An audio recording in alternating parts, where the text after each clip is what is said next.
Assalamualaikum warahmatullahi wabarakatuh. Apa kabar anak soleh dan soleha? Alhamdulillah kita bertemu kembali dalam pembelajaran jarak jauh atau online, atau biasa disebut juga dengan pembelajaran daring atau dalam jaringan. Kali ini kita akan belajar tentang fikih, pelajaran fikih. Bab yang kita bahas adalah bab 1 tentang khitan. Sebelumnya kita berdoa terlebih dahulu ya. Bismillahirrahmanirrahim.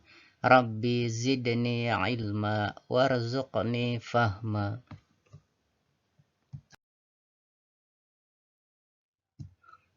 Tujuan pembelajaran untuk kali ini adalah setelah mengamati gambar dan penjelasan tentang khitan, peserta didik diharapkan dapat mengungkapkan nilai-nilai dari khitan, menjalankan perilaku bersih, menyebutkan ketentuan khitan.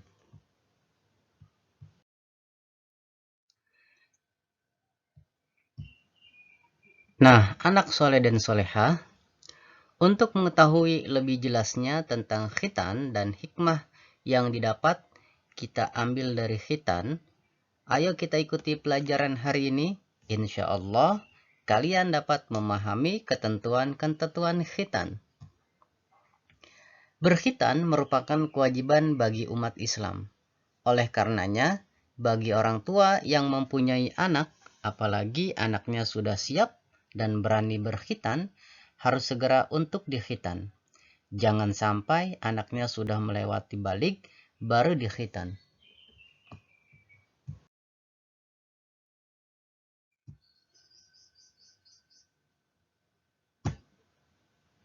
Pada zaman sekarang, pelaksanaan khitan sudah menggunakan alat kedokteran yang modern dan tidak menimbulkan sakit. Alat khitan yang canggih seperti dengan laser dan sebagainya, sehingga lebih cepat sembuhnya serta tidak banyak mengeluarkan darah.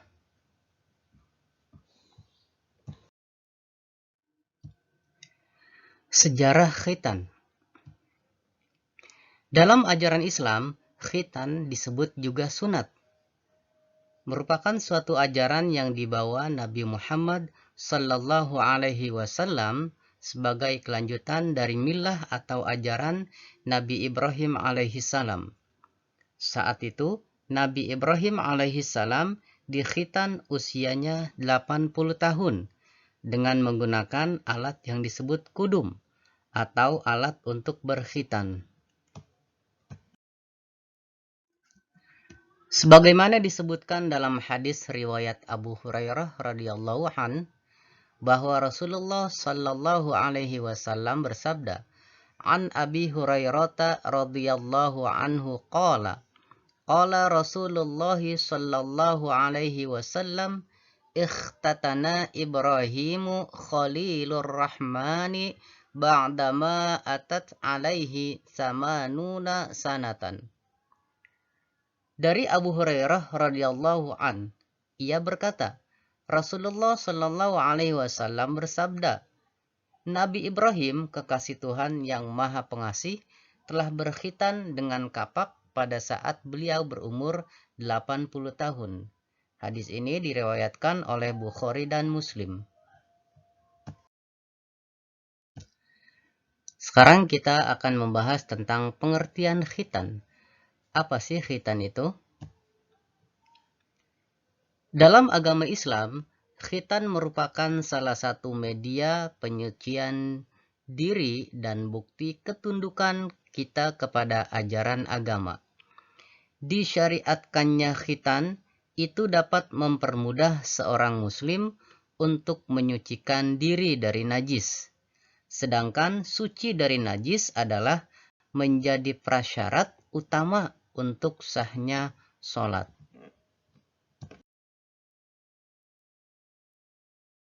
Baiklah, kita lanjutkan pembelajarannya ya. Lebih fokus lagi anak soleh dan soleha.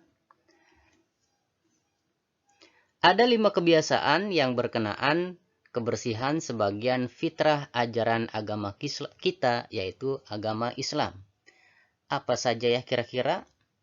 Nah, baik, kita bahas. Yang pertama adalah khitan atau sunat. Yang kedua adalah istihdad. Apa istihdad? Istihdad adalah memotong rambut yang tumbuh di sekitar kemaluan. Yang ketiga adalah mencukur atau memendekkan kumis. Maksudnya agar tidak mengganggu makan dan minum. Juga lebatnya kumis akan menjadi tempat berkumpulnya kotoran. Yang keempat adalah memotong kuku. Jika tidak dipotong, kotoran akan berkumpul padanya. Kemudian, kotoran ini akan bercampur dengan makanan dan menyebabkan penyakit. Disunahkan memulai memotongnya dari jari tangan kanan terlebih dahulu. Yang selanjutnya adalah mencabut bulu ketiak. Kenapa? Jika bulu ketiak ini tidak dicabut, maka akan menyebabkan bau yang tidak sedap. Baik, kelima fitrah tentang kebersihan tersebut mengandung beberapa faedah. Di antaranya, yang pertama, memperindah penampilan. Yang kedua, membersihkan badan. Yang ketiga, melaksanakan perintah Allah Subhanahu wa Ta'ala. Karena Allah suka dan cinta orang yang bersih. At-tahuru syatrul iman. Kebersihan sebagian daripada iman.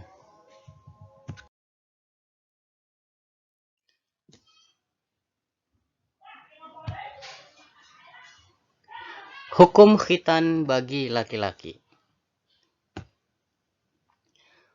Hukum berkhitan bagi laki-laki adalah wajib.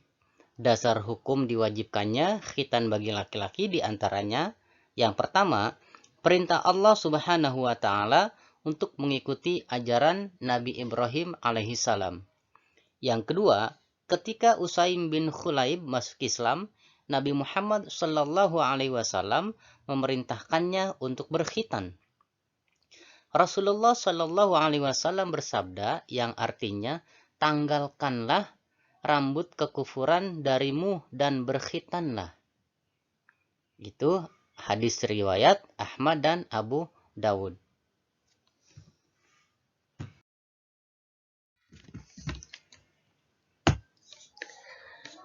Menanggapi pendapat di kalangan ulama tentang hukum khitan, Komisi Fatwa Majelis Ulama Indonesia atau MUI tahun 2018 telah menyimpulkan tentang status hukum khitan bagi perempuan adalah sebagai berikut. Yang pertama, khitan baik bagi laki-laki maupun perempuan termasuk fitrah dan syiar Islam. Yang kedua, khitan terhadap perempuan adalah makrumah atau kemuliaan. Pelaksanaannya sebagai salah satu bentuk ibadah yang dianjurkan. Yang ketiga, pelarangan khitan terhadap perempuan atau yang melarang khitan terhadap perempuan adalah bertentangan dengan ketentuan syariah atau hukum Islam. Kenapa? Karena khitan bagi laki-laki maupun perempuan termasuk fitrah dan syiar Islam.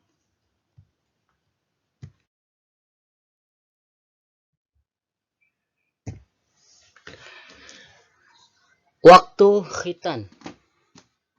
Kapan ya kira-kira waktunya atau waktu yang tepat untuk berkhitan? Waktu wajib khitan adalah pada saat baligh. Karena pada saat itulah wajib melakukan sholat. Kulit yang di depan kemaluan terkena najis ketika buang air kecil. Karena khitan merupakan syarat dalam beribadah kepada Allah Subhanahu wa Ta'ala. Hal ini menunjukkan bahwa ibadah sholat seseorang tidak sah kalau belum dikhitan.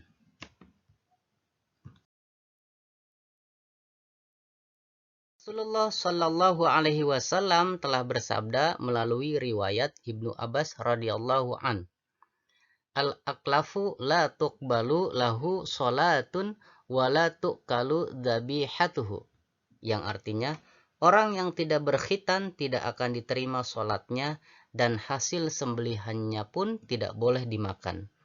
Maksudnya, orang yang belum berkhitan tidak boleh untuk menyembelih binatang ternak. Kalau seandainya belum berkhitan menyembelih hewan ternak, berarti hewan ternak yang disembelih tersebut tidak syah, haram dimakan karena yang menyembelihnya belum dikhitan. Sedangkan waktu sunnah untuk khitan adalah sebelum balik. Nah, waktu ikhtiar atau pilihan yang baik untuk dilaksanakan adalah hari ke-7 setelah lahir, atau 40 hari setelah kelahiran, atau bisa juga dianjurkan pada umur 7 atau 10 tahun. Melakukan khitan pada umur 7 sampai 10 tahun karena pada saat itu anak mulai diperintahkan untuk sholat. Ada riwayat bahwa Rasulullah Shallallahu Alaihi Wasallam mengkhitan cucunya yang bernama Hasan dan Husain pada umur 7 hari setelah kelahirannya, sehingga disunahkan menyegerakan khitan pada hari ke-7 dari kelahiran seorang bayi.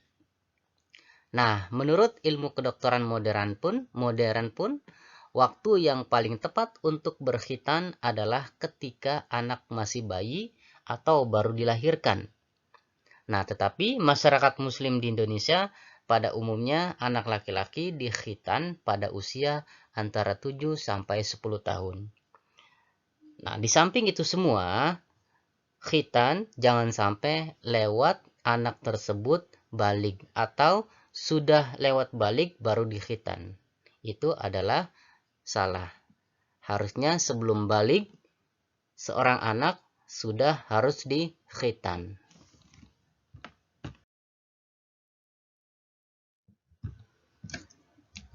Kali ini kita membahas tentang walimah khitan. Walimah artinya perayaan. Walimah khitan boleh dilaksanakan dan hukumnya adalah sunnah memenuhi undangan seperti undangan lainnya. Khitan bagi anak laki-laki disunahkan untuk disyiarkan, sedangkan untuk perempuan tidak disyiarkan. Jadi, walimah atau perayaan dalam khitan diperbolehkan asal tidak terlalu mewah, tidak terlalu berlebihan.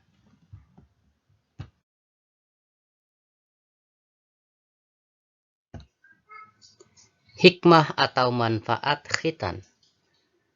Kita akan membahas selanjutnya adalah hikmah atau manfaat berkhitan.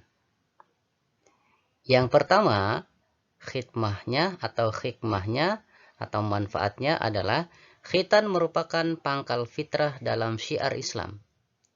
Yang kedua, sebagai ciri atau tanda pengikut Nabi Muhammad Shallallahu Alaihi Wasallam dan melestarikan syariat Nabi Ibrahim alaihissalam. Yang ketiga, memberikan nilai keindahan. Yang keempat, mencegah penumpukan kotoran yang bercampur bakteri dan sisa urin. Yang kelima, mencegah timbulnya penyakit-penyakit kelamin seperti kanker dan lain-lain. Yang keenam, melatih anak untuk menjaga kebersihan dan suci dari najis. Itu adalah beberapa hikmah atau manfaat dari khitan.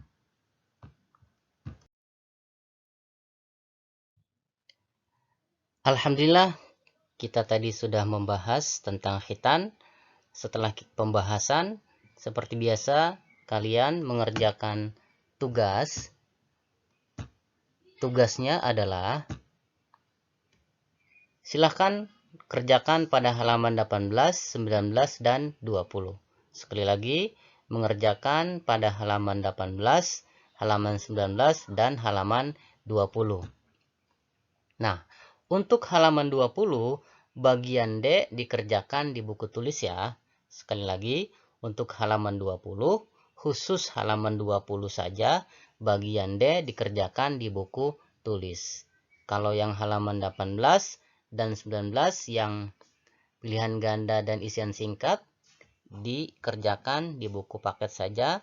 Adapun halaman 20 yang jawaban pertanyaan atau esai itu dikerjakannya di buku tulis.